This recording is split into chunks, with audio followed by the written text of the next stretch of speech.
Hello, I'm Jacob Beach with Prepper's Bunker Outdoors. I get asked a lot about what knife I would take on the loan and also what I think about the knives that we see on the loan. So what we're going to do today is we're going to talk about the knives of Alone Season 3. Stay tuned and let's check it out. I got my information on who was carrying what knife from The Truth About Knives in an article from David Anderson. So first thing I'd like to do is say thank you, David, for putting together this article. The first person we'll talk about is Brit.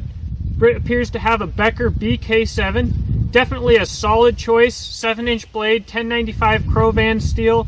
Very popular all-use knife. You know, it can do a little bit chopping. It can definitely do some batoning, some bigger stuff, but it's still small enough to do the little stuff. It became, I think, very popular with Chris Tanner and with Wilson wrap on the handle, which it appears that Brit has. I personally really despise the Wilson wrap, but a lot of people love it, and I'm sure that if Brit's using it, he knows that he likes it. So it's a pretty cool choice.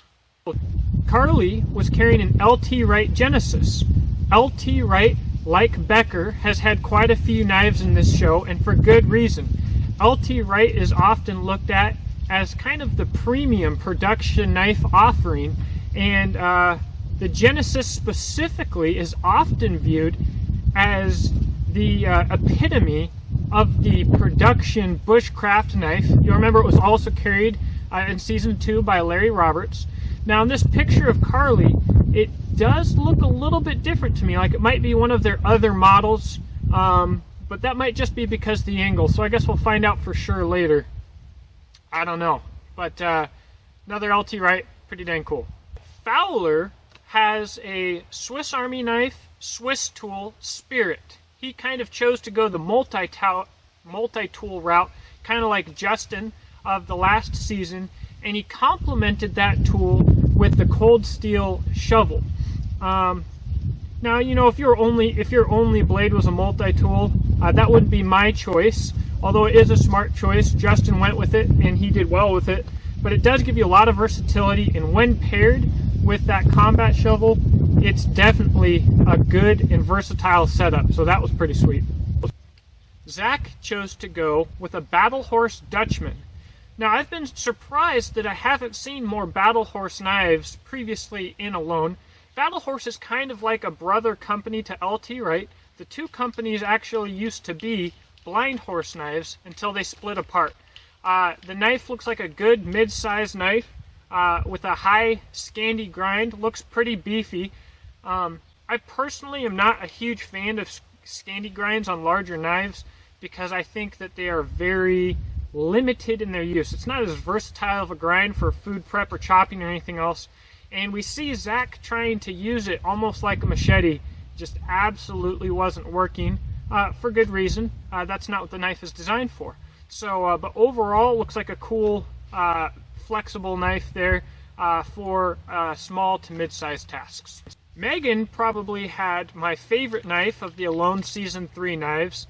You're going to have to forgive me if I butcher the name. It's a Clint Cheeson Custom. Looks like kind of a hybrid between a Bowie and a Kukri. Now, the author was talking about how this seemed like an odd choice for a knife with the Kukri being a combat weapon. I don't know if he missed out on Season 1 of Alone, where a Kukri won the show, but Alan Kay said that the Kukri is hands down the finest survival tool that's ever been created. He's not wrong. I'll talk about that more later.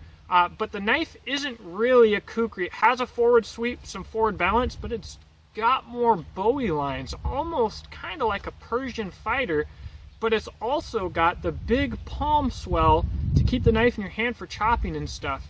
Got a double-sided guard there. Very cool knife, made out of W2, a sweet option that you usually only see in the custom knives market. Very impressed with this knife. Very cool.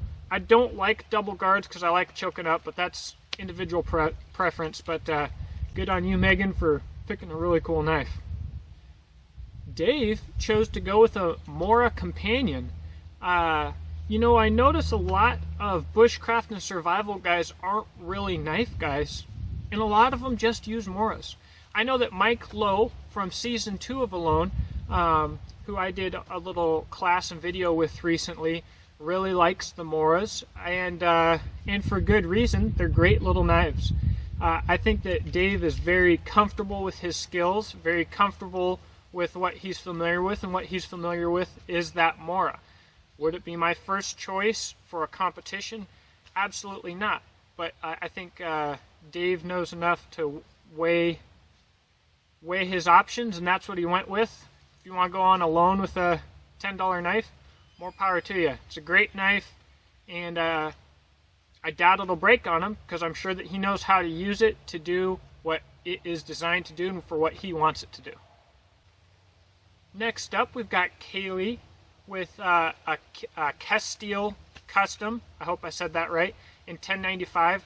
Really what you would think of as your generic utility knife. It looks very versatile. It's going to be more of a bushcrafter for more of your specific small tasks. But, you know, definitely looks very versatile, and I bet she has a lot of use with it. It's shown with a nice deep patina, hopefully that it got from use before she came to the competition. So, you know, there's nothing, no knife's performance is magnified by anything more than experience.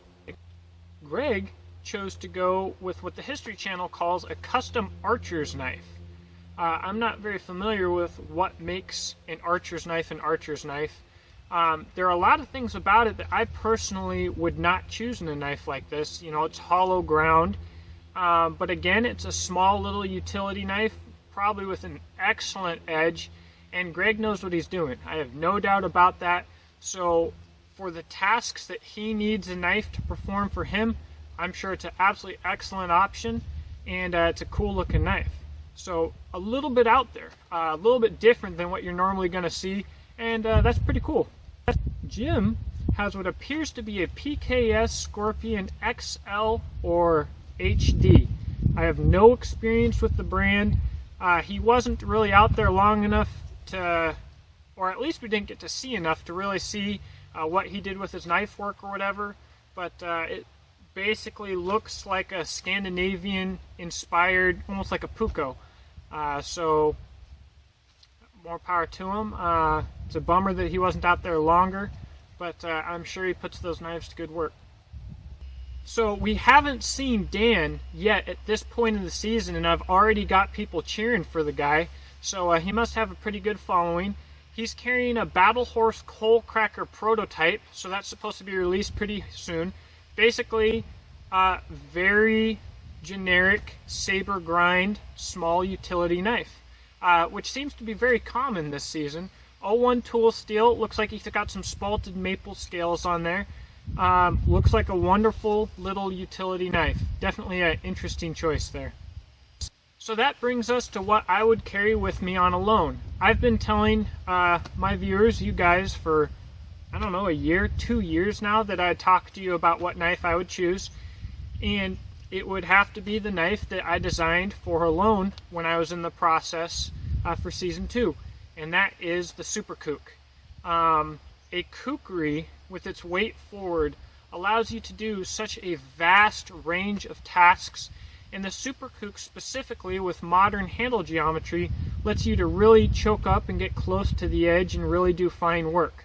So in my mind, that's the type of knife that I'm really comfortable with. I'm really a big knife guy, and you know, the big knife versus small knife argument, something for a completely different video, but I'm definitely a big knife guy. Sadly, I don't have it here with me to show you guys because I've got it out for review. But the Super Kook has gone out of production. It was in production for a short time, and I'm working right now to start production on my own. No partners, no outside influence. It would just be doing my thing, my knife company. You know, and the first and second models would be the Super Kook and the Gunslinger, which you guys haven't seen as much of, but it's the same handle, very similar geometry, but it's a one-tool option that is more combat-oriented. It's definitely got a lot more penetrating power, It's a little bit faster, and it is mean. Anyways, you guys are going to have to do with pictures for now. Please subscribe to the channel. Let me know what you think about the contestants' knives. I know I only briefly went over them. Let me know what you would bring, and let me know what you think. I love talking to you guys in the comments section. I look forward to it, and I hope you have a great day.